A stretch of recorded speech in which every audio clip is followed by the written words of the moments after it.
Dear students, myself Satyaram Chaurasia. Now we are going to study temperature dependence of resistance and resistivity. जैसा हम जानते हैं इसके पहले हम लोग ओम्स लॉ पढ़े थे, ठीक ना। तो ओम्स लॉ पढ़े थे, वहाँ पर उसका स्टेटमेंट भी देखे थे, ग्राफ भी स्टडी किए थे। इसके अलावा हम लोग क्या किए थे, स्केलर एंड वेक्टर फॉर्म भी स्टडी किए थे और ओम्स लॉ का डेरिवेशन भी किए थे, ठीक ना। तो ओम्स लॉ जो डिराइव किए थे तो वहाँ जो रेजिस्टेंस एक फार्मूला आया था, जो फार्मूला डिराइव होकर आया था वो क्या था, उसको लिखा जाए। यहाँ पर हमारे पास मिला था R equal to M upon N E square tau into L upon E. ये तो फार्मूला डिराइव हो गया था। जो रेजिस्टेंस था हमारे पास ओम्स लॉ के डेरिवेशन के थ्रू जो हम डिराइव करके लाए थे, रेजिस्टेंस आर वैल्यू हमको यही मिली थी, ठीक। अब जरा देखें, यहाँ पर हमारे पास ये जो फार्मूला दिख रहा है, इसको हम फिर एक फिगर ड्रा करें। यहाँ जरा देखें, ये हमारे पास एक क्या है, ये हमारे पास एक कंडक्टर है,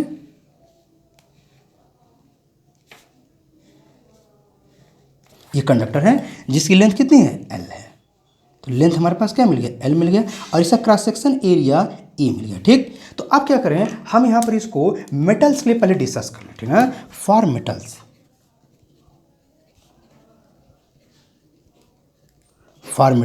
इसको डिस्कस कर लिया जाए, ठीक। तो फॉर मेटल्स जरा देखें, अब हमें यहाँ पर क्या क्या टर्म जो दिख रहे हैं, क्या मिला था। तो यहाँ पर सिंपली एम क्या था, तो एम था मास ऑफ इलेक्ट्रॉन, जो इस कंडक्टर में इलेक्ट्रॉन फ्लो हो रहे थे, ठीक। एन क्या था, number of electron per unit volume. अरे हमारे पास वॉल्यूम क्या है, अगर लेंथ हमारे पास एल है और क्रॉस सेक्शन ए हो तो सिलेंडर का वॉल्यूम इंटू हो जाता है, ए इंटू एल हो जाता है, तो हमारे पास वॉल्यूम हो गया था, ठीक। तो हमारे पास मिल गया था, ठीक। इसके अलावा ई क्या है, इलेक्ट्रॉनिक चार्ज है। तो क्या दिख रहा है, ए भी कांस्टेंट है, ए भी कांस्टेंट, ए भी कांस्टेंट दिख रहा है, ठीक। इसका लेंथ जरा देखें, सिंपली हम लोग प्रीवियस का जरा याद करें। प्रीवियस पढ़े थे हम लोग थर्मल, वहाँ पर जो थर्मल फिजिक्स पढ़े थे, वहाँ थर्मोडायनेमिक्स पढ़े थे। वहाँ पर हम जब देखे थे किसी बॉडी को, सिंपली आया था हमारे पास, किसी कंडक्टर को जब हिट करते हैं तो वहाँ पर क्या मिलता है, वहाँ मिलता है coefficient of linear expansion.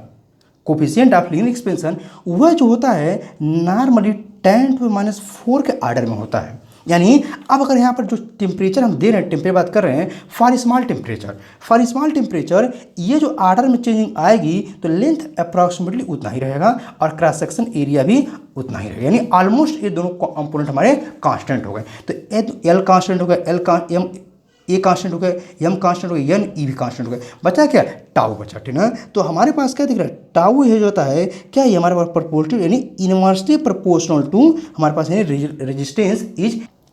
Resistance is inversely proportional to tau. Tau क्या है, तो रिले सेक्शन टाइम है, tau is the relaxation time. तो सिंपल सेक्शन, तो वहाँ पर हम लोग अभी जब ओम्स लॉ डिस्कस कर रहे थे तो वहाँ पर हमने टाउ को डिफाइन भी किया था, फिर अगेन डिफाइन कर देते हैं। तो रिले सेक्शन टाइम, टाउ क्या था, रिले सेक्शन टाइम था। तो relaxation time simply defined as the average time between two successive collisions of an electron with positive ions. कैसे ऐसे फिगर ड्रा करते हैं, याद रखें। एक्चुअली हमारे पास जो इलेक्ट्रॉन का मूवमेंट होता है कुछ ऐसे ही होता है, ठीक ना। तो यहाँ पर क्या है, यहाँ से यहाँ तक, यहाँ से यहाँ तक क्या देख, हम देख रहे हैं डिस्टेंस जो है वो चेंजिंग आ रही है, एक यूनिफॉर्म में मिले।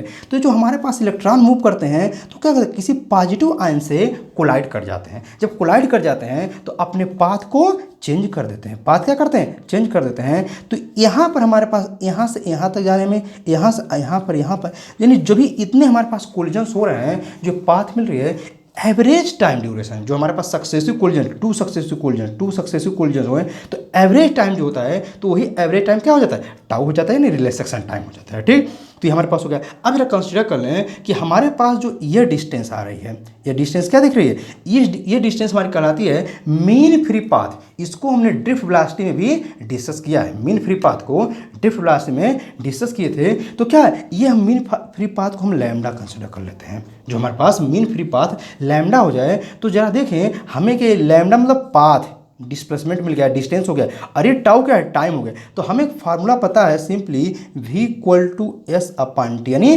वेलोसिटी इक्वल टू या speed equal to distance upon time, speed equal to distance upon time. तो अब हमें जरा देखें क्या क्या हमें पता चल चुका है, हमें पता चल चुका है यहाँ पर क्या है, डिस्टेंस से पता चल और रिलेशन टाइम।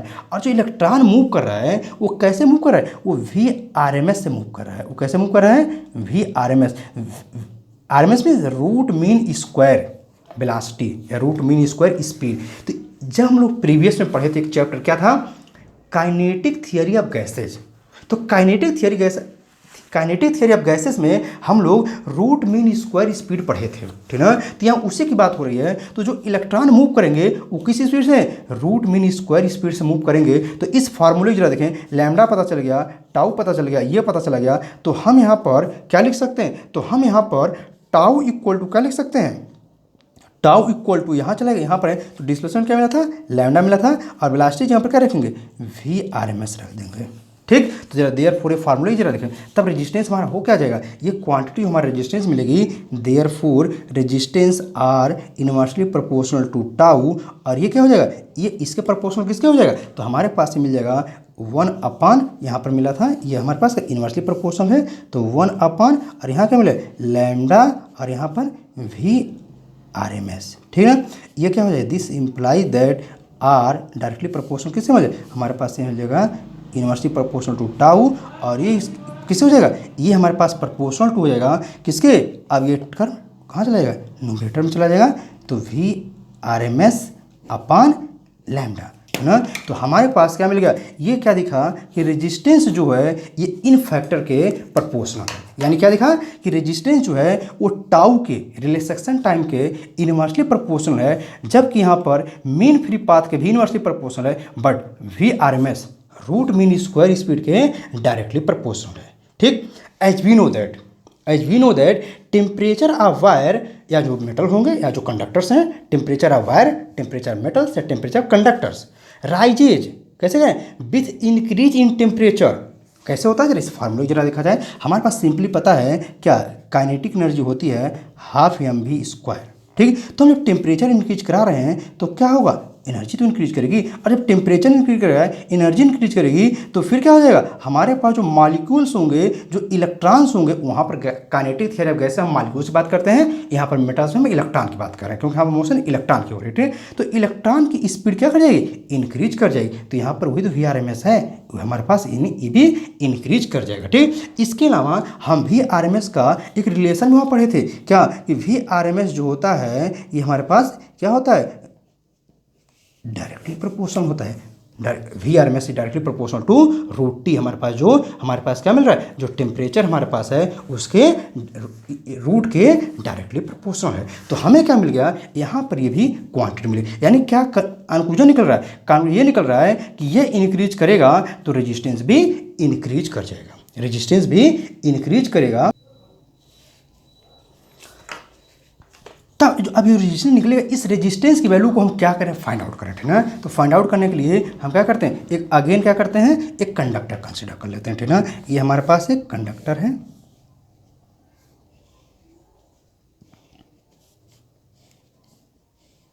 जिसका लेंथ कितना है, L है, एंड क्रॉस सेक्शन एरिया कितना है, E है।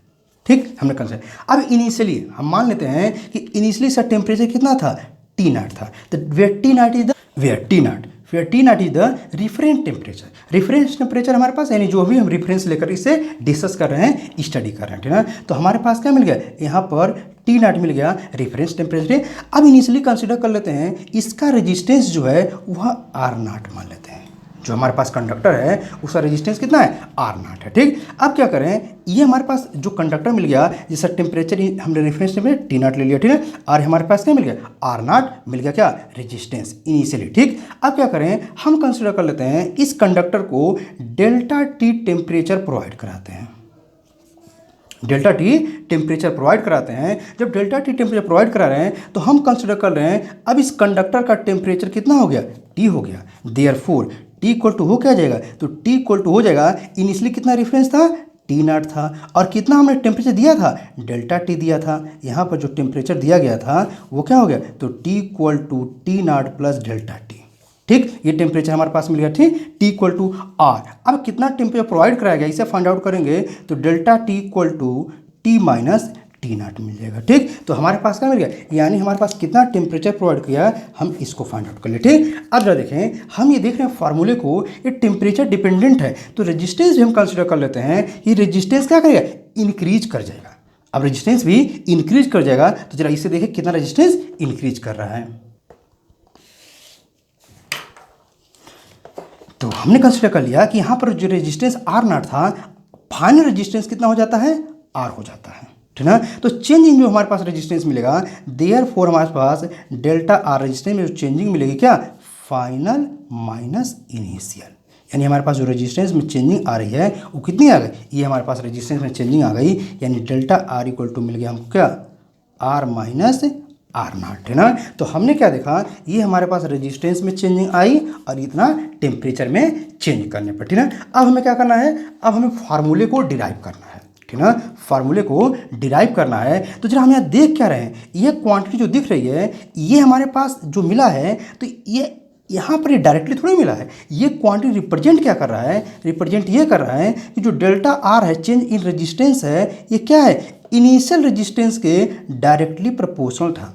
यहाँ पर हमने ये देखा था, लेकिन अगर हम देखिए दूसरा कंडक्टर लेते हैं जिसकी लेंथ हमारे पास क्या हो जाती है, इसके कंपेरिजन में कुछ और मिल जाए, हमने कंडक्टर एल डैश ले लिया, ऐसा क्रॉस सेक्शन एरिया ई डैश ले लिया, ठीक ना।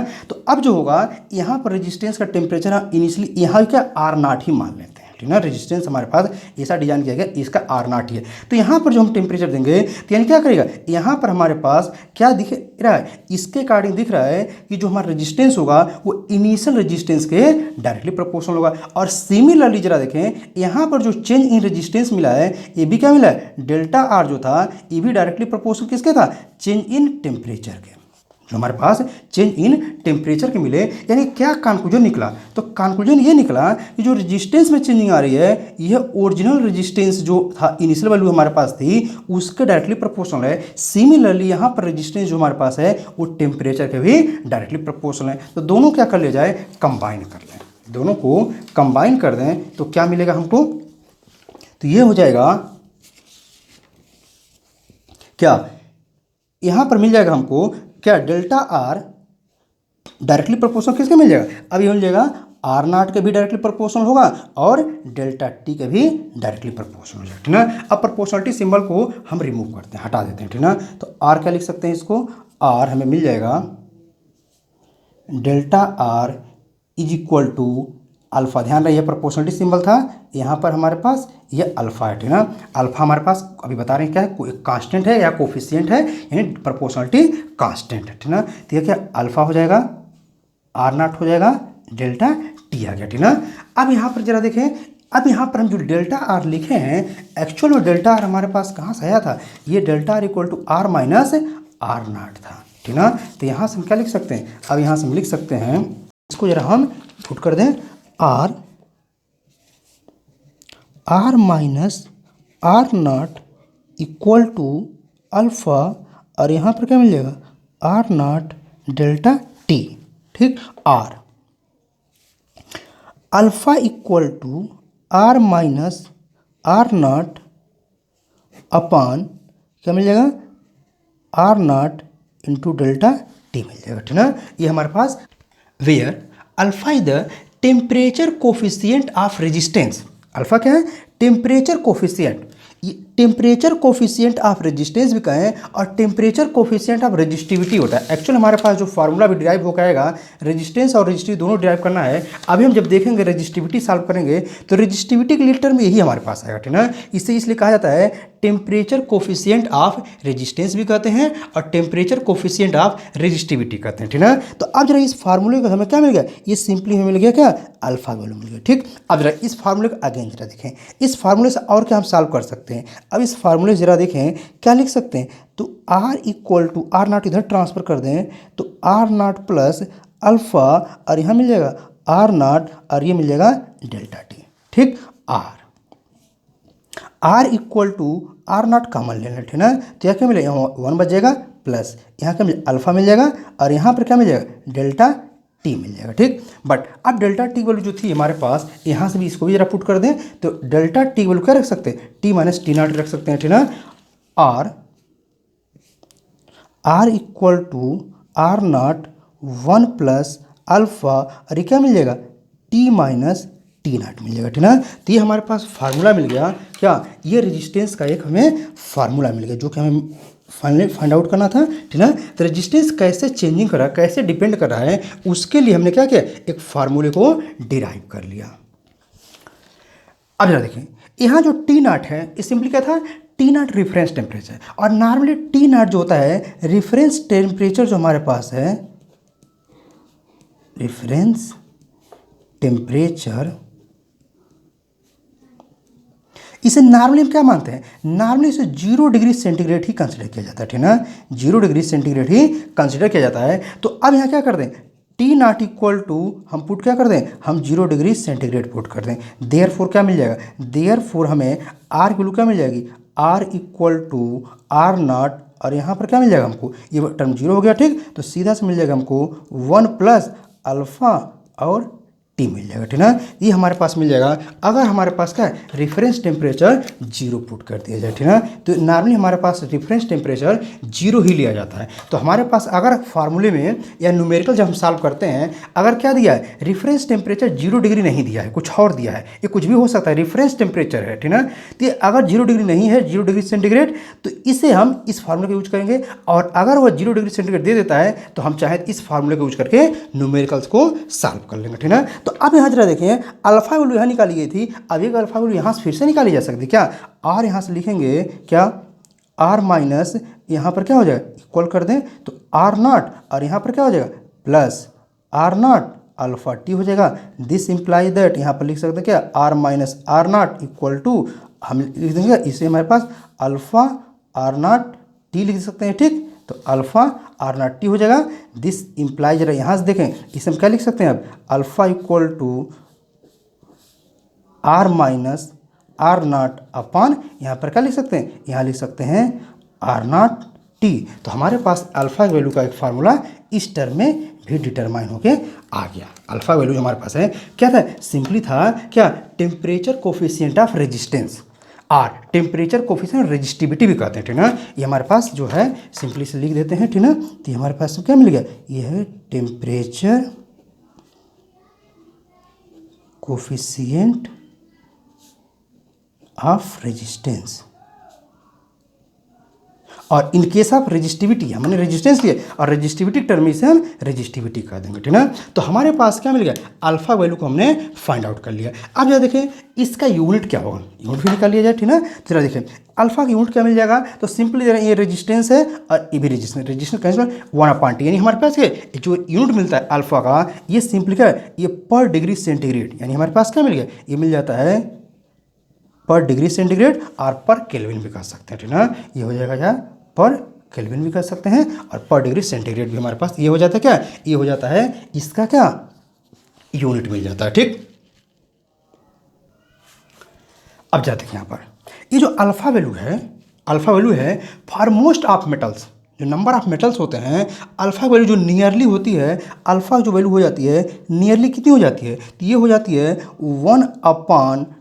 1/273 पर डिग्री, ठीक ना। ये हमारे पास क्या है, नियरली इतना ही मिलता है, पर डिग्री सेंटीग्रेड मिल जाता है अल्फा वैल्यू, ठीक ना। तो जरा अब इस फार्मूले से हम जरा अल्फा निकला है, तो हम क्या करें, इसकी वैल्यू को पुट करना चाहें, इसमें सॉल्व करना चाहें, ठीक ना। तो इसको हम सॉल्व करते हैं। अब जरा देखें इसको यहाँ पर पुट करते हैं, किसमें, अल्फा वैल्यू हमारे पास जो मिली है, तो अल्फा वैल्यू में हम यहाँ पर इसे पुट कर देते हैं।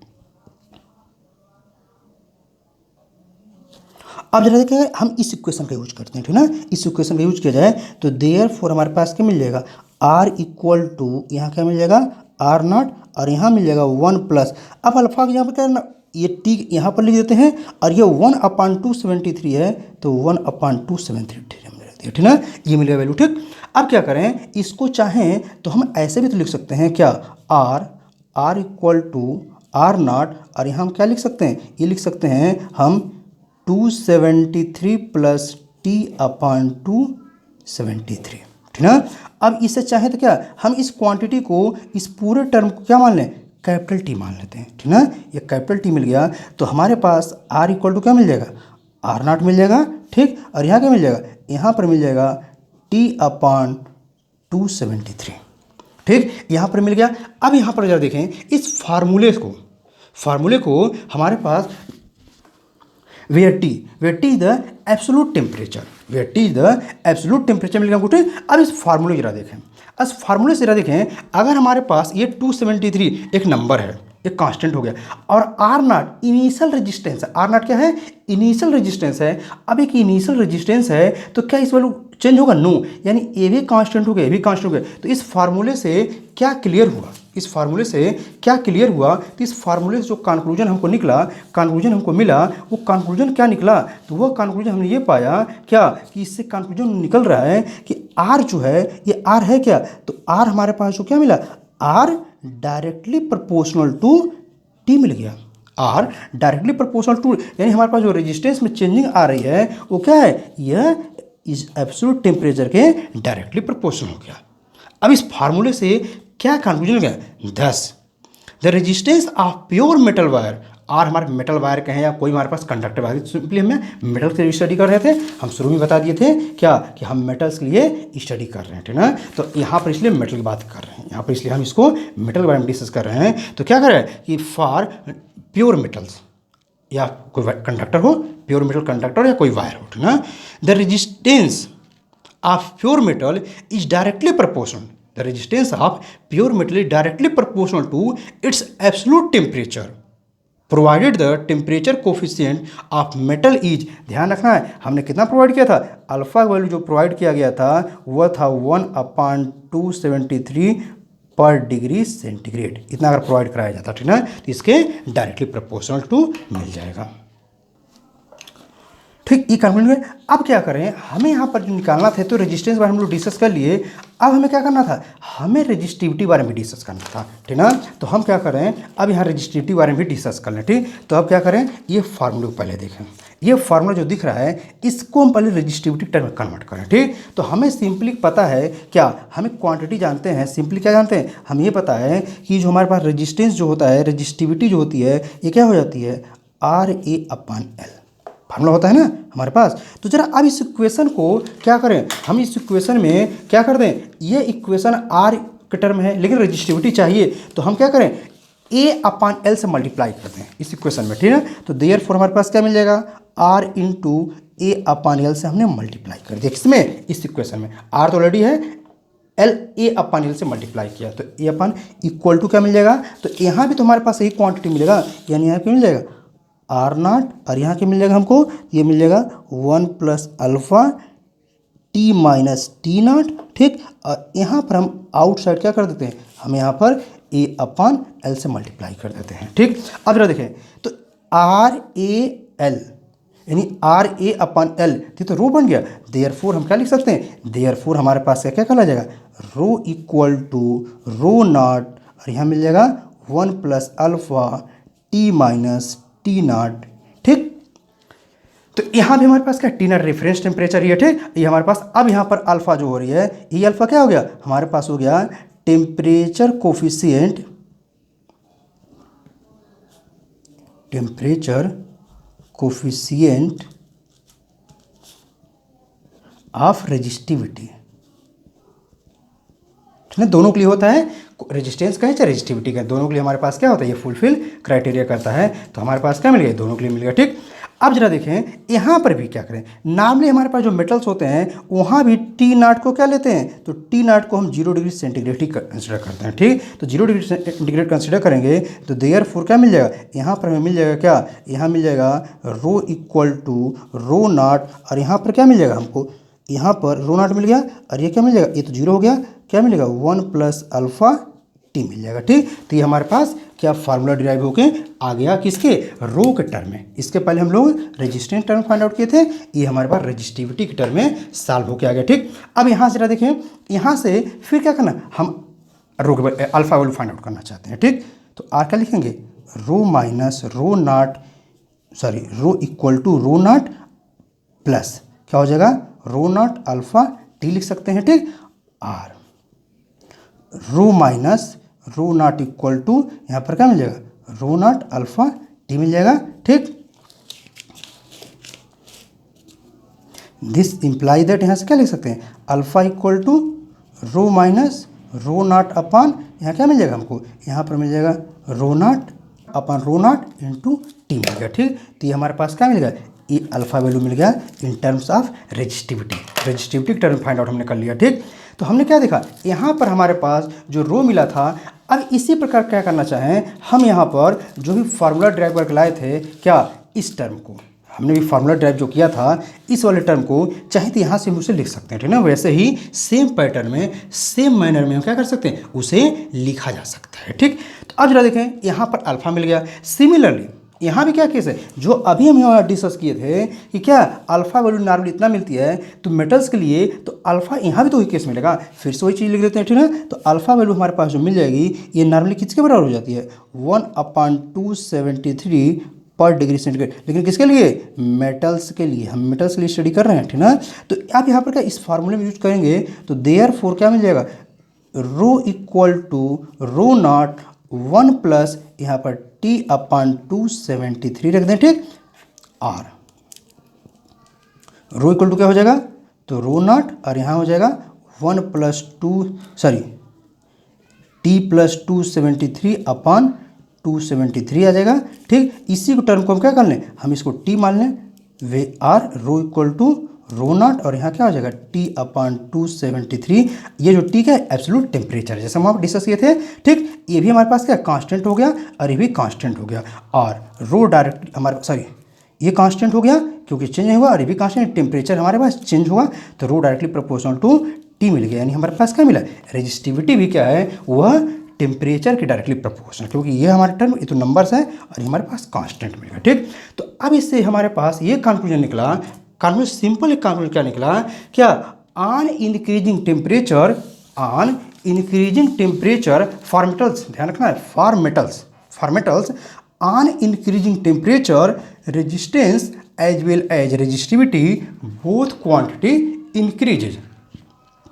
जो हमारे पास मेटल्स हैं, ठीक है, उनके लिए रेजिस्टेंस और रेजिस्टिविटी दोनों क्या होंगे, टेम्परेचर इंक्रीज करने पर इंक्रीज कर जाएंगे, एंड टेम्परेचर डिक्रीज करने पे डिक्रीज कर जाएंगे, ठीक। ये हमने मेटल की स्टडी किया। अब क्या करें, हम इसके बीच में एक ग्राफ ड्रा करें।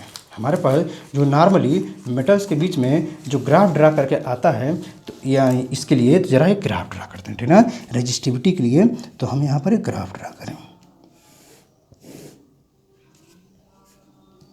ठीक। ये हमारे पास एक्सिस हो गया, ये हम इस एक्सिस पे क्या टेम्परेचर लेते हैं, किसमें, केल्विन में। हमारे पास ध्यान रखना टेम्परेचर जो है केल्विन में है, और इस पे हम रेजिस्टिविटी ले लेते हैं, ठीक है। ये हमारे पास रेजिस्टिविटी है, लेकिन इस वैल्यू क्या है, इसको हम मान लेते हैं आर्डर जो होगा यहाँ पर क्या, क्वांटिटी जो भी नंबर्स आएगा, ठीक, इंटू 10⁻⁸ ओम मीटर, ठीक है, इसी में होता है। तो यहाँ पर 1 2 3 जो भी हमारे पास एक नंबर्स आएंगे, ठीक है। अब यहाँ पर हम क्या कंसिडर कर लेते हैं कि कुछ ग्राफ बनाते हैं, यहाँ पर हम 0.2 कंसिडर कर लें, यहाँ पर 0.4 कंसिडर कर लें, ठीक। इसी प्रकार यहाँ पर हमारे पास 50 डिग्री आ जाता है, 50 केल्विन, यहाँ 100 केल्विन मान लेते हैं, ठीक है। यहाँ पर 150 केल्विन मान लेते हैं, ठीक, ऐसे। तो जो ग्राफ ड्रा करेंगे, तो जो ग्राफ हमको मिलेगा, कुछ ग्राफ इसका ऐसे आता है, ग्राफ क्या हो जाएगा, यानी हम किसी मेटल्स के लिए अगर रेजिस्टिव रो में और टेम्परेचर एब्सोल्यूट केल्विन में जो है कि ड्रा करते हैं, तो कुछ ऐसे ग्राफ मिलते हैं। यानी क्या देख रहे हैं, इनिशियली क्या होगा, जब हम टेम्परेचर बढ़ाएंगे, रेजिस्टिविटी में कोई चेंजिंग नहीं आ रही है, कुछ टेम्परेचर इंक्रीज करने पर क्या इस तरह का यह चेंजिंग आएगा, यानी हमारे पास है जो टेम्परेचर बढ़ेगा तो ये मिल जाएगा, ठीक ना। रेजिस्टिविटी ऑफ एलाई, ये हमने क्या देखा, हमने यहाँ पर जो डिस्कस किया, हम लोग क्या किया, डिस्कस कर चुके हैं, किसके लिए, मेटल के लिए। अब जरा रेजिस्टिविटी ऑफ एलाई देखा जाए, ठीक ना। एलाई के लिए हमारी रेजिस्टिविटी क्या होती है, तो सिंपली हमारे पास जो रेजिस्टिविटी, जैसे क्योंकि हमें क्या करना था, यहाँ पर हमें मेटल्स के बारे में डिस्कस करना था, तो हमने तो मेटल के बारे में डिस्कस कर लिया, ठीक। अब एलाई के बारे में डिस्कस करें, तो एलाई के लिए जो होती है, सिंपली एलाई क्या होती है, सभी लोग इसके बारे में जानते हैं, ठीक ना। तो एलाई जो होते हैं, इनके ऊपर जो रेजिस्टिविटी डिपेंड करता है, तो वेरी स्मॉल होती है। The resistivity of alloys also increases with rise in temperature, but this increase is much smaller compared to pure metals. जो प्योर मेटल उनके कंपेरिजन में जो रेजिस्टिविटी ऑफ एलाई होती है, वो क्या होती है, वेरी स्मॉल होती है। यानी वहाँ पर जो रेजिस्टिविटी चेंजिंग आएगी, वो वेरी स्मॉल चेंजिंग आती है, ठीक ना। या even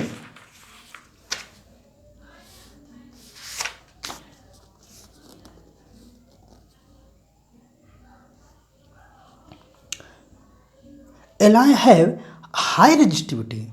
The resistivity of nichrome has big temperature dependence, जो हमारे पास नाइक्रोम होती है उसकी टेम्परेचर डिपेंडेंस है बहुत ही वीक होती है, इसलिए उसका जो ग्राफ बनता है, अगर हम ग्राफ बनाएं किसा नाइक्रोम के लिए, तो नाइक्रोम के लिए कुछ ग्राफ ऐसा मिल जाता है। नाइक्रोम क्या है, हमारे पास एक एलाई ही है, ठीक। तो वहाँ पर हम अगर ग्राफ ड्रा करते हैं तो कुछ ऐसा मिल जाता है, जहाँ पर हमारे पास क्या मिलेगा, इस पर टेम्परेचर है जो कि केल्विन में है, और ये हमारे पास क्या है, इस पर रजिस्टिविटी है, ठीक। और ये हमारे पास क्या है, रजिस्टिविटी जो है यहाँ पर ये किस में है, इंटू 10⁻⁸ ओम मीटर के टर्म में है, ठीक।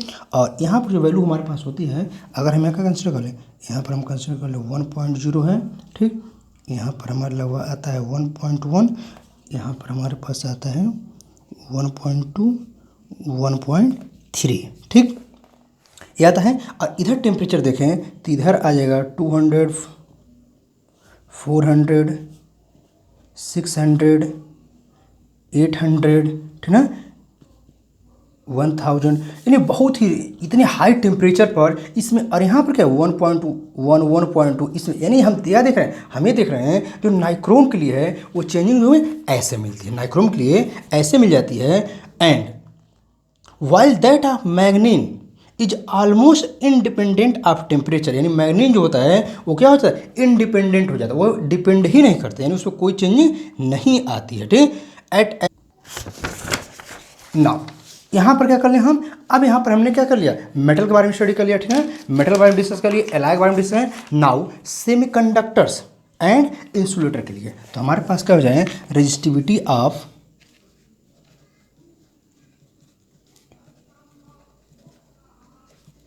सेमीकंडक्टर्स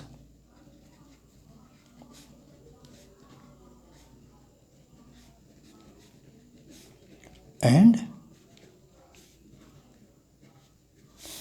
इंसुलेटर्स, ठीक ना, इसके बारे में डिस्कस कर लिया, ठीक। तो सिंपली सेमीकंडक्टर के बारे में सिंपली हम जान लें, सेमीकंडक्टर क्या होता है, एक मटेरियल होता है, ठीक, जहाँ पर हमारे पास ये, इसके बारे में हम बेटर डिटेल में स्टडी करेंगे। सेमीकंडक्टर भी एक प्रकार का मटेरियल ही होता है, इसके बारे में हम क्या करेंगे, डिटेल डिस्कस करेंगे। आगे हमारे पास चैप्टर है यूनिट नंबर 9, यूनिट नंबर 9 हम सेकंड ईयर में क्या करेंगे, इलेक्ट्रॉनिक्स जब डिस्कस करेंगे, इलेक्ट्रॉनिक्स स्टडी करेंगे, तो वहाँ पर हमें क्या करना है, हमें वहाँ पर सेमीकंडक्टर बारे में डिस्कस करना है, स्टडी करना है। एक्चुअल में जो सेमीकंडक्टर्स होते हैं क्या होते हैं, ये हमारे पास रूम टेम्परेचर पर तो इंसुलेटर होते हैं, लेकिन हाई टेम्परेचर पर क्या होते हैं, मेटल की तरह बिहेव करते हैं, ठीक। अब जरा देखें रजिस्टिविटी हम क्या करें, सेमीकंडक्टर के लिए जरा डिफाइन करें, ठीक ना। तो सिंपली हमारे पास जो फार्मूला भी मिल रहा था क्या, अल्फा इक्वल टू क्या मिला था, rho minus rho naught upon rho naught into T, ठीक ना। ये हमारे पास जो कोफिशिएंट मिल रहा है, एक्चुअल में जो कोफिशिएंट मिलता है मेटल के लिए ये वैल्यू पॉजिटिव मिलती है, बट सेमीकंडक्टर के लिए, सेमीकंडक्टर एंड इंसुलेटर के लिए, इंसुलेटर क्या होती है, वैल्यू जो होती है ये निगेटिव हो जाती है, यानी the temperature coefficient of resistance क्या है हमारे पास फॉर सेमीकंडक्टर एंड इंसुलेटर, ये हमारे पास जो क्या बोलते हैं, नेगेटिव मिलने लगती है। क्या होती है नेगेटिव, मीन्स नेगेटिव मिलने के रीजन क्या है, सॉरी मीन्स नेगेटिव मिलने से क्या हमारा कंक्लूजन निकल रहा है, मीन्स ऑन इंक्रीजिंग टेम्परेचर, अब रजिस्टिविटी या रेजिस्टेंस हमारे इंक्रीजिंग है, डिक्रीज करेंगे। On increasing temperature resistance of semiconductors and insulators decreases, hence resistivity भी क्या कर जाएगा, वो भी डिक्रीज करने लगेगा। यानी on increasing temperature resistance and resistivity of semiconductors and insulators decreases. अब देखिए ये कैसे डिक्रीज कर रहा है, हम यहाँ पर कर रहे हैं क्या कि रेजिस्टिविटी जो होगी एंड रेजिस्टेंस जो होंगे टेम्परेचर इंक्रीज करने पर डिक्रीज कर जाएंगे। तो एक्चुअल में होता है क्या कंडीशन होता है, जरा ये कैसे होता है, ठीक ना। In case of semiconductors and insulators the relaxation time does not change with temperature, but यहाँ पर जो हमारे पास टेम्परेचर के साथ जो रिलैक्सेशन टाइम होती है, जो हमारे पास फार्मूला मिला था क्या, R equal to M upon N E square tau into L upon A, इसमें जो होता है ये हमारे पास जो टाउ का टर्म आ रहा था, ये एक्चुअली जो होता है सेमीकंडक्टर और इंसुलेटर में ये ऑलमोस्ट इसमें कोई चेंजिंग नहीं आती है, बट ये जो हमारे पास एन है क्या है, number of electrons per unit volume है, इसे नंबर ऑफ इलेक्ट्रॉन पर वॉल्यूम या नंबर डेंसिटी भी कर सकते हैं, ठीक ना। ये जो होते हैं ये इंक्रीज कर जाते हैं exponentially with increase in temperature. कैसे एक्सपोनेंशियली इंक्रीज करते हैं? एक्सपोनेंशियली हमारे पास क्या है, जैसे हमारे पास एक्सपोनेंशियल सर्किट ग्राफ सभी लोग देखे होंगे, एक्सपोनेंशियल ग्राफ सभी लोग स्टडी किए होंगे, तो क्या होता है ये एक्सपोनेंशियली क्या करता है, इंक्रीज करने लगता है। The conductivity increases exponentially with increase in temperature. Now the number density are number of electrons per unit volume, यानी हमारे पास जो स्मॉल n है, ठीक ना। The number density of electrons at temperature T is given by, तो हमारे पास जो quantity हो जाएंगे एट टेम्परेचर T पर, ठीक ना। हमारे पास क्या n है, हमारे पास नंबर डेंसिटी कर सकते हैं या नंबर ऑफ इलेक्ट्रॉन हमारे पास क्या पर यूनिट वॉल्यूम है, ठीक। अभी हमारे पास क्या T टेम्परेचर पर जो हो जाएगा ये क्या हो जाएगा n नॉट, यानी क्या होगा इस वैल्यू चेंजिंग आ रही है, ठीक ना। n नॉट ओरिजिनल वैल्यू है और ये हो जाएगा e⁻⁻⁻ g upon kBT, where KB इधर क्या, केबी हमारा जो है ये क्या है, ये बोल्ट्जमान कांस्टेंट है। क्या है, बोल्ट्जमान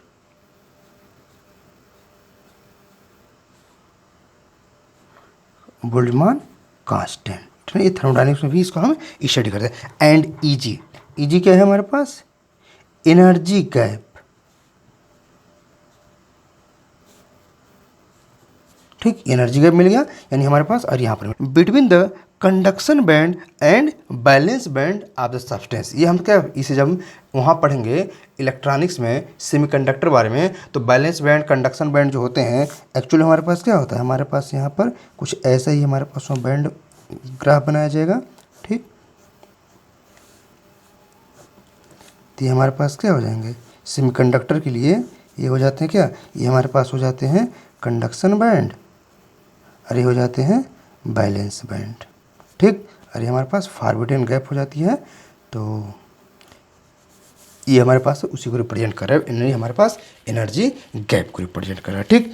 नाउ अब जरा देखिए, हमको भी पता है क्या क्या है कि रेजिस्टिविटी हमारे पास जो है क्या 1/n के डायरेक्ट इनवर्सली प्रोपोर्शनल है, ठीक है।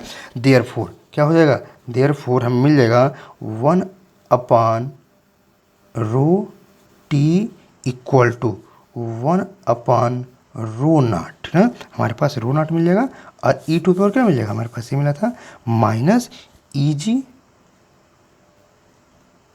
अपॉन kBT, ठीक, ये मिल गया। अब क्या है, अब जरा देखें यहाँ पर क्या कर सकते हैं, हमारे पास दोनों साइड को इससे हम लिखना चाहिए, ये भी क्या अपान ही दिख रहा है, आर करके लिखेंगे तो क्या हो जाएगा r ρT equal to ρ0 E2 पर क्या, ये एक्सपोनेंशियल यानी अपान में क्या इसे इन्वर्ट किए हैं तो निगेटिव जो था पॉजिटिव हो जाएगा, EG अपॉन kBT आ जाएगा, ठीक। तो हमारे पास ये मिल गया। अब इक्वेशन रिप्रेजेंट क्या कर रहा है, सिंपली जरा देखा जाए इक्वेशन जो क्या रिप्रेजेंट कर रहा है, simply this equation imply that the resistivity of semiconductors and insulators rapidly increases with the decrease in temperature. जैसा बताया क्या, हमारे पास सेमीकंडक्टर के लिए जो कोफिशिएंट होता है अल्फा होता है, ये क्या होता है निगेटिव हो जाता है, ठीक ना। तो हमारे पास टेम्परेचर कोफिशिएंट जो होते हैं, टेम्परेचर कोफिशिएंट ऑफ रेजिस्टेंस और टेम्परेचर कोफिशिएंट ऑफ रेजिस्टिविटी होती है वो नेगेटिव होती है, इसलिए क्या वो डिक्रीज कर, अब डिक्रीज करते करें एक ऐसा टेम्परेचर चले हैं कहाँ पर, जब हमारे पास टेम्परेचर क्या 0 केल्विन चले हैं, हम कहाँ हैं, हमारे पास टेम्परेचर अगर क्या हो जाए वो 0 केल्विन हो जाए, ठीक है। तो 0 केल्विन पर क्या वो क्या हो जाएगा, वह इनफाइनाइट हो जाएगा, ठीक। अब जरा देखिए, हम सेमीकंडक्टर मटेरियल की रेजिस्टिविटी ग्राफ ड्रा करते हैं, ठीक है। तो ग्राफ ड्रा करते हैं तो ग्राफ कुछ उसका ऐसे मिलेगा। अभी हम कहा है क्या एक्सपोनेंशियल कहा गया, अभी क्या कहा गया कि एक्सपोनेंशियल ग्राफ होता है। तो अगर ग्राफ ड्रा किया जाए, ये हमारे पास टेम्परेचर हो जो कि केल्विन में ले लेते हैं, ठीक। और ये हमारे पास क्या है रेजिस्टिविटी है, ये हमारे पास क्या है ओम मीटर में, ठीक। तो ग्राफ ड्रा करेंगे तो ग्राफ में कैसे मिल जाएगा, सेमीकंडक्टर के लिए ये सब मिल जाएगा, यानी क्या करें एक्सपोनेंशियली डिक्रीज कर रहा है। नाउ फॉर इलेक्ट्रोलाइट्स, अब ये इलेक्ट्रोलाइट्स भी स्टडी कर लें।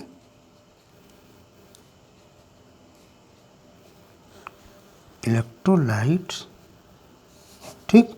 अब सिंपली इलेक्ट्रोलाइट्स क्या होता है, तो हम लोग जानते हैं, हम क्या जानते हैं कि इलेक्ट्रोलाइट सिंपली जो हमारे पास आयनिक कंपाउंड्स होते हैं उनका एक्वस सॉल्यूशन जो बना लिया जाता है वही एक्वस सॉल्यूशन है, aqueous solution of ionic compounds simply called electrolytes. ठीक। अब इलेक्ट्रोलाइट्स में हम क्या देखें, इसका क्या हमें वेरिएशंस मिलेंगे, ठीक ना। तो वेरिएशंस क्या मिलेंगे इसके बारे में देख लें। अब क्या होता है, जैसे अब जरा देखें, as the temperature increases the inter atomic attraction, यानी क्या होता है हमारे पास जो मॉलिक्यूल्स होते हैं इलेक्ट्रोलाइट में, जैसे हमने कहा सिंपल इलेक्ट्रॉन हमारे पास क्या है, सोडियम क्लोराइड को अगर एक सॉल्यूशन बना लेते हैं तो क्या Na यहाँ प्लस और ये Cl माइनस जाता है और एक सॉल्यूशन में क्या हो जाएगा, हमारे पास ये सोडियम आयन और ये हमारे पास क्लोरीन आयन मिल जाएगा। ठीक। अब एक सॉल्यूशन जब बनेगा तो इनमें जो अट्रैक्शन फोर्स लग रहा था, हम टेम्परेचर इंक्रीज करेंगे तो जैसा हम जानते हैं टेम्परेचर इंक्रीज करने पे क्या हो जाएगा, इनके बीच जो बॉन्डिंग होती है वो क्या हो जाएगी, जो अट्रैक्टिव फोर्स होगी बॉन्डिंग होगी वो डिक्रीज कर जाएगा। And also the viscous force, इनको जो विस्कस फोर्स लग रहा था, विस्कस ड्रैग्स लग रहा था वो भी क्या हो जाएगा, डिक्रीज करने लगेगा। The ions move more freely, और जब क्या हो जाएगा, ये जब डिक्रीज कर जाएगा तो आयन मोर फ्रीली मूव कर लेंगे, और जब मोर फ्रीली मूव करेंगे तो कंडक्टिविटी क्या बढ़ जाएगी, इंक्रीज कर जाएगी। हेंस कंडक्टिविटी इंक्रीजेज और resistivity decreases as the temperature of the electrolytic solution increase. क्या हुआ, टेम्परेचर इंक्रीज करने पर कंडक्टिविटी क्या हो जाएगी, इससे कंडक्टिविटी इंक्रीज कर जाएगी, रेजिस्टिविटी डिक्रीज कर जाएगी। ठीक है, थैंक यू।